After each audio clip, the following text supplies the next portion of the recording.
चलिए जानते हैं उत्तर प्रदेश की 25 बड़ी खबरों को सिर्फ 10 मिनट में। लेकिन उससे पहले वीडियो को लाइक और चैनल को सब्सक्राइब जरूर करें।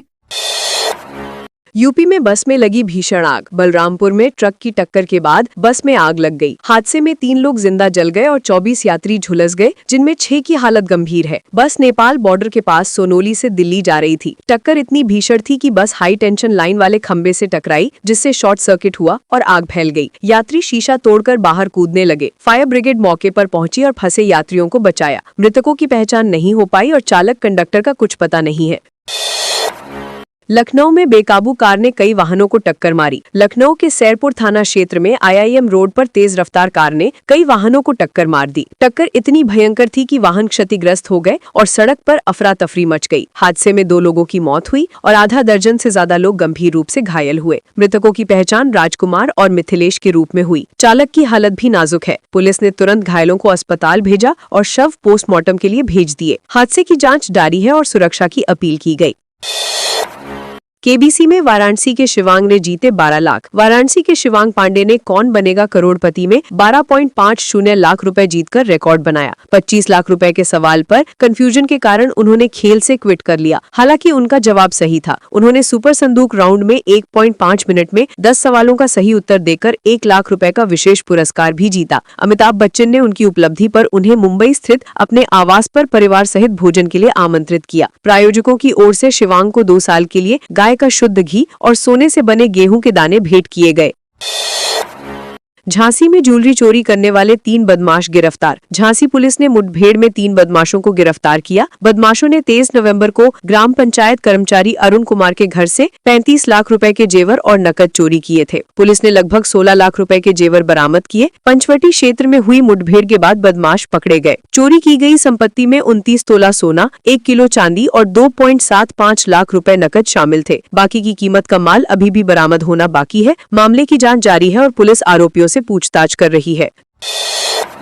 नोएडा परथला सिग्नेचर ब्रिज के नीचे बनेगा अंडरपास। नोएडा के परथला सिग्नेचर ब्रिज के नीचे अंडरपास का निर्माण किया जाएगा। इसका PPT प्रेजेंटेशन तैयार है और CEO के सामने प्रस्तुत किया जाएगा। अंडरपास FNG एक्सप्रेसवे पर छिझारसी से सोरखा की दिशा में बनेगा। डिजाइन के आधार पर DPR तैयार होगी और बजट फाइनल होगा। ये अंडरपास ट्रैफिक सुचारू करने में मदद करेगा, क्योंकि सिग्नेचर ब्रिज के नीचे गोल चक्कर पर जाम की समस्या रहती है। अंडरपास बनने के बाद क्षेत्र में आवागमन आसान होगा और ट्रैफिक जाम कम होगा। रायबरेली में स्वच्छ भारत मिशन की अनदेखी। रायबरेली के इंदिरा नगर मोहल्ले में नगर पालिका की लापरवाही के कारण गंदगी और बजबजाती नालियों से लोग परेशान हैं। पिछले 2 वर्षों से सफाई नहीं हुई, जिससे दुर्गंध फैल रही है और बीमारियों का खतरा बढ़ गया है। मोहल्ले वासी DM को शिकायत पत्र देकर तुरंत कार्रवाई की मांग कर रहे हैं। नगर पालिका की लापरवाही ने प्रधानमंत्री स्वच्छ भारत मिशन की सार्थकता पर सवाल खड़ा कर दिया है। स्थानीय लोगों का आरोप है कि सफाई व्यवस्था पूरी तरह से असफल रही और प्रशासन की अनदेखी जारी है। DM के आदेश के बाद भी नहीं रुका मनरेगा भ्रष्टाचार। नौगढ़ विकास खंड में मनरेगा घोटाला लगातार बढ़ रहा है। जिलाधिकारी के सख्त निर्देशों के बावजूद फर्जीवाड़ा रुक नहीं पाया। 1 दिसंबर को मौके पर सिर्फ 14 मजदूर काम करते पाए गए, जबकि मास्टर रोल में 92 मजदूर दर्ज थे, यानी 78 फर्जी मजदूर कागजों पर शामिल किए गए। घोटाले की शुरुआत 17 से 30 नवम्बर के बीच हुई थी, जिससे प्रशासन की विफलता उजागर हुई। ये संगठित भ्रष्टाचार सिस्टम और मीडिया दोनों से बेखौफ जारी है। भाजपा विधायक रामचंद्र यादव ने सपा सांसद अवधेश प्रसाद पर तीखा हमला किया। यादव ने आरोप लगाया कि प्रसाद कांग्रेस के एजेंडे को आगे बढ़ा रहे हैं, जबकि कांग्रेस ने पहले उन्हें जेल में डाला था। उन्होंने कहा कि अवधेश प्रसाद अपने पुराने अनुभवों के बावजूद कांग्रेस के साथ कदम से कदम मिला रहे हैं, जो देश के दलित और पिछड़ों के हितों के खिलाफ है। बयान ने राजनीतिक तनाव और असंतोष को बढ़ाया। सीतापुर में खड़ी कार बनी आग का गोला। सीतापुर के लहरपुर कोतवाली इलाके में रात 1 बजे कमलेश जोशी की स्विफ्ट डिजायर कार अचानक आग का गोला बन गई। मोहल्ले के लोग तुरंत मौके पर पहुंचे और आग पर काबू पाने की कोशिश की। कार पूरी तरह से जल गई। कार मालिक और स्थानीय लोगों ने बाल्टियों से पानी डालकर आग को नियंत्रित किया। आग लगने का कारण शॉर्ट सर्किट बताया जा रहा है। घटना ने मोहल्ले में हड़कंप मचा दिया और सुरक्षा को लेकर लोगों में चिंता बढ़ गई।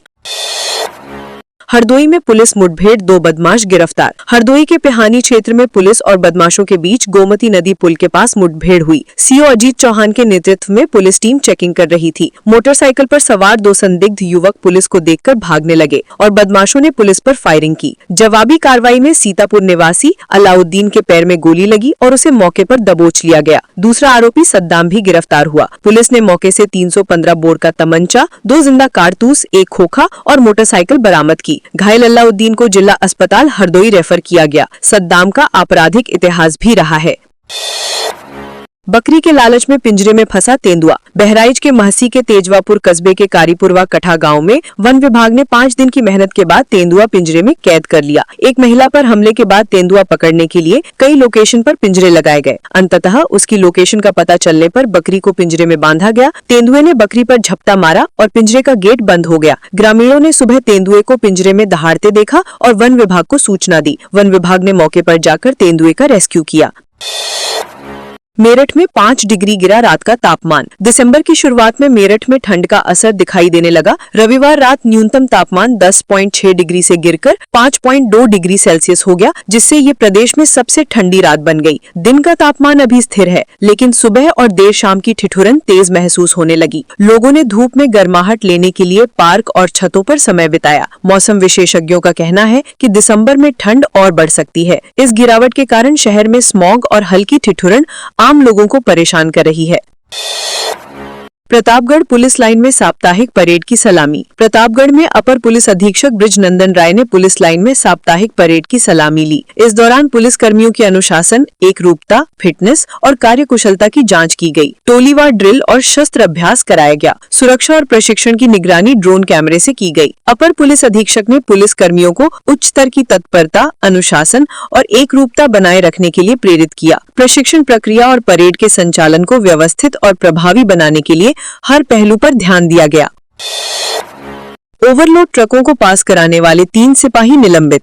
उन्नाव में गिट्टी, मोरंग और बालू से लदे ओवरलोड ट्रकों को पास कराने वाले 3 सिपाहियों को निलंबित किया गया। आरोप है कि ये सिपाही अधिकारियों की लोकेशन ट्रकों के संचालकों तक पहुंचाते थे और मोटी रकम वसूलते थे। निलंबित कर्मचारियों में ARTO प्रवर्तन अधिकारी संजीव कुमार सिंह के हमराही प्रदीप और रंजीत और प्रवर्तन द्वितीय अधिकारी प्रतिभा गौतम के हमराही सुरेंद्र शामिल हैं। प्रशासन ने कहा कि ये कार्रवाई ट्रैफिक नियमों और कानून के उल्लंघन को रोकने के लिए की गई।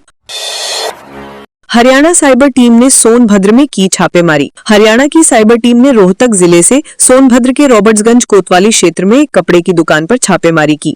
ये कार्रवाई डिजिटल ठगी के 50 लाख रुपए के ट्रांसफर मामले में की गई। टीम ने दुकान में बैठे मृत्युंजय पांडे से पूछताछ की और उसे हिरासत में लेकर हरियाणा चली गई। छापेमारी में मोबाइल, लैपटॉप और नेटवर्क डिवाइस समेत कई डिजिटल उपकरण जब्त किए गए। रोहतक पुलिस की टीम ने भी इस अभियान में सहयोग किया। आरोपी के बैंक खाते में ठगी के पैसे ट्रांसफर होने की जानकारी मिली थी। पूछताछ जारी है और जांच को आगे बढ़ाया जा रहा है। लखनऊ में रोहिंग्या बांग्लादेशियों की पहचान करने निकली पुलिस। लखनऊ के दक्षिणी जोन में पुलिस ने झुग्गी झोपड़ियों और अस्थायी बस्तियों में रह रहे संदिग्ध और अवैध घुसपैठियों की पहचान करने के लिए विशेष चेकिंग अभियान चलाया। पुलिस आयुक्त अमरेंद्र सिंह सेनगर के निर्देशन में ये अभियान हुआ। पुलिस उपायुक्त निपुण अग्रवाल और ACP कृष्णानगर रजनीश वर्मा ने बिजनौर थाना क्षेत्र और एयरपोर्ट के आसपास स्थित झुग्गियों में Aadhaar card, voter ID, ration card समेत अन्य पहचान पत्रों की गहन जाँच की। अभियान का उद्देश्य अवैध निवासियों की गतिविधियों पर निगरानी और कानूनी पहचान सुनिश्चित करना था। यूपी में बिहार के 4 बदमाशों का एनकाउंटर।